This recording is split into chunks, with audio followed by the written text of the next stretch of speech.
Hi everyone, welcome back to my space. Welcome back to my page. So today I am here again. Your girl is here again. Yes, happy new month to you all. We have entered the month of February, and the month of February is known as the month of love. So I'm wishing you guys all the love from my heart to you guys. I wish you guys love. I wish you guys happiness. I wish you guys um great things. You will achieve greater things this month. Yes, and also let's not forget it's my pet month. Yes, 8 is the code. So today I'm here to talk on the topic. I'm here to talk about the topic that says 6 things. 6 things you must do to build and maintain a healthy relationship. Yes, building a healthy relationship, maintaining a healthy relationship. And when we talk about healthy relationship, it does not only pertain to a sexual relationship, like the relationship between a man and a woman. It can be your relationship as a woman to your fellow woman, as maybe your best friend. Likewise, a man to his fellow man, maybe as a best friend. There are ways, there are things you should do, things you should consider for your relationship to work, for you to build, and for you to maintain that relationship.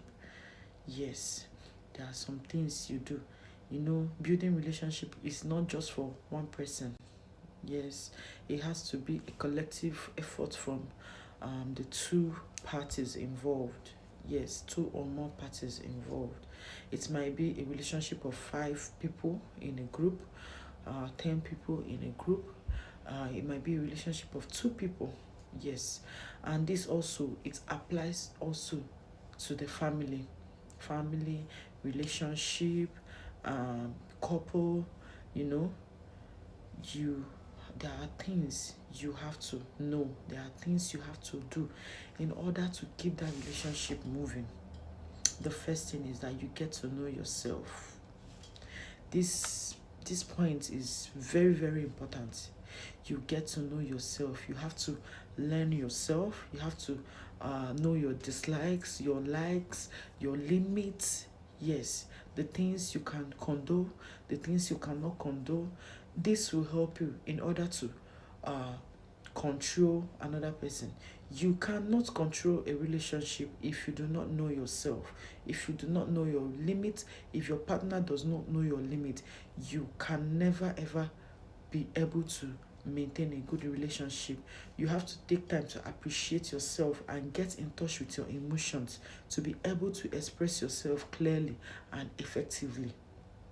You have to get in touch with yourself. You have to get in touch with your emotions so that you can be able to express yourself. You can be able to tell someone, this is what I like, this is what I don't like, this is how I like it, this is how what I do, and this is what I don't. So you have to get to know yourself, learn yourself very well, know yourself, know your capabilities, know your capacity, the things you can take, the kind of things you can carry, for you to be able to tell your partner, this is it, this is what I don't want, this is what I can carry, this can get me angry, this can make me happy. You understand. And by so doing, you get to also learn the other person. You get to also learn the other person. If you know yourself very well, no doubt you will definitely know your partner. You will definitely know your partner. If you know how to navigate your feelings, how to express yourself, how to say things in a subtle way, in a good manner, you will definitely know how to control your partner. Yes. Then the second thing I'm going to talk about is putting in the work. Yes, putting in the work. In a relationship, let me tell you, a healthy relationship, they are not found, they are built. you have to build your relationship. You have to be ready to build that relationship. You have to be ready to put in the work, put in the effort, go the extra mile of making it work. Relationship is all about work, to be honest. It's all about work. You have to work, you have to be intentional, you have to compromise, you have to adjust, you have to make room for so many things. You have to learn how to endure. You have to learn how to treat people. You have to learn so many things. So you have to put in that work. You will make up your mind. You see this person, you have to learn how to forgive. Even to forgive, it's work. Because sometimes there are things people will do to you and you will get so infuriated, you get so annoyed, like you want to kill somebody. But because it's this person, it's your friend, it's someone close to you, you have to just let go. And to do that, it's work. You have to make up your mind, put in the effort to make it work. A healthy relationship needs so many things: commitment, willingness, accommodation of each other's needs and faults, flaws. You have to be accommodating. You have to broaden your horizon, because you are no longer dealing with only yourself. You are dealing with another person or more people in your life. So you have to make adjustments. You have to learn how to accommodate. You have to commit your time, your money, everything, your intellect, your advice, your knowledge, your ideas. You have to commit so many things. So it has to do with a lot of work. You have to work a lot for you to make it work. You have to put in a lot of work for you to make it work, for that relationship to move forward, for it to go higher. The number 3 way to maintain and build a healthy relationship is by setting boundaries. You set boundaries, and also you learn to respect boundaries. Yes, you have to set some boundaries that when it gets to this, I don't have to cross it. You don't have to cross it. And you have to make your partner, you have to make it known to your partner that there are certain boundaries that you've created. You should have your alone time, for example. Some people, they value their alone time. Some people, they value another thing, one thing or the other. Those are boundaries. You should set them. They will guide you in that relationship. They will help your partner understand and know you better. When they see you in that position, when they see you in that arena, in that position, they will know that, okay, they have to respect your boundary. And you too, you have to respect other people's boundaries. The boundary that other people have set, you have to respect it. It's not just setting boundaries, is not only about what you don't want or what you don't like in your relationship, but also letting people around you know what you appreciate. Setting boundaries, not just, it's letting them know what you can condone, letting them know what you can attest to, what you like, what you don't like. And you see them, they respect it, and it will help your relationship move forward. And you have to think about others, because doing this, it will help take pressure off your relationship. It will help you take pressure off your relationship. So another thing I'm going to talk about is talking less and listening more. Talking less and listening more. Very important. Don't be a talkative. Don't always talk. You have to, if you talk, you listen. You know that when two people are talking, they are in what we call dialogue, speaking and response. So you have to speak and wait for a response. Don't just talk. Especially when there is disagreements. Especially when there are quarrels. Don't just always talk. Don't be fast in speaking. You don't care about what the other person has to say. You don't care about the other person's feeling, what the person is trying to say, or the other person's points, the other person's opinion. It's not your problem. You just want to make yourself clear. No, don't be selfish. Don't be selfish. You have to talk and listen and let the other person talk and make their points. You evaluate what they are saying. You people will deliberate on what you people are saying, and you tend to understand yourself. It is very, very important. Very, very important. Listen and talk. Talk and listen. Anyway around, it will work. You have to listen to understand, not listening to respond. You have to listen to understand the person, not just listening to just respond.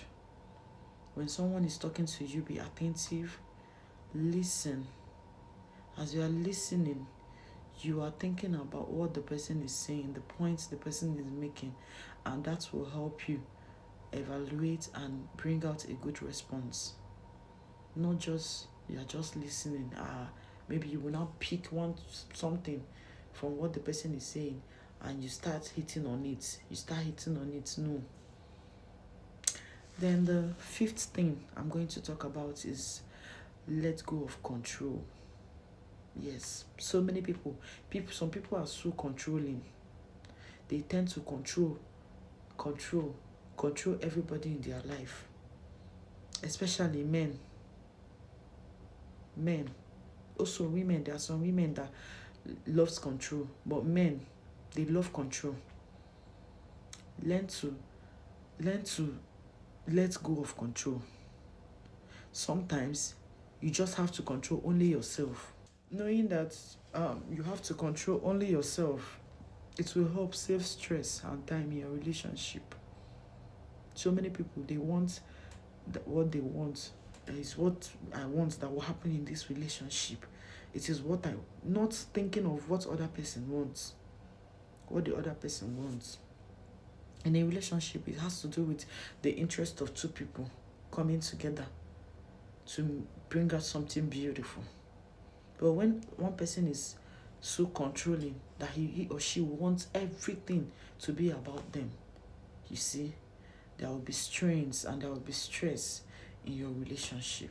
So learn to control only what you think about yourself, only things that pertains to you, and not trying to be controlling other people or trying to be over controlling, because sometimes people give you that chance to control them, but don't overdo it. Very, very bad. Then the last thing we are going to talk about, which is the sixth thing we are going to talk about, is to reflect and learn. You have to reflect and learn. When I talk about reflecting and learning, it has to do with like looking around the things you see in other people's relationship. You have to learn from it. Learn from the good, from the bad, or maybe your past relationships. You have to learn from them so that it can help improve your relationship. Reflect on the relationship that works best in your life. What qualities do this relationship have? How can you bring these qualities into your relationships? That is, after asking yourself all these questions, you should be able to learn something that you can put in use in your relationship to make your relationship work. And remember, this work has to do with the two people involved, or two or more people involved in that relationship for it to work. It is not one-sided. It does not have to do with just one person. You have to put in the work. The other party have to put in the work. You have to compromise. You have to do so many things for it to move forward. So I hope that with these 6 points that I've given you today, that you are able to pick one or two things that will help build your relationship, a good and a healthy relationship. So I've come to the end of this video. I want to say a very big thank you to everyone, to my fans, to people that will listen to me, to people that will come into my page. You are very welcome. And I want to say thank you so much, and may God bless you. I hope to be able to give you guys more tips and more advice, more ways on family, relationship, couple goals, and all that. We have so many things yet to come. We have so many things to unveil to you guys. And I want to say thank you once again. Bye, guys. Have a wonderful day.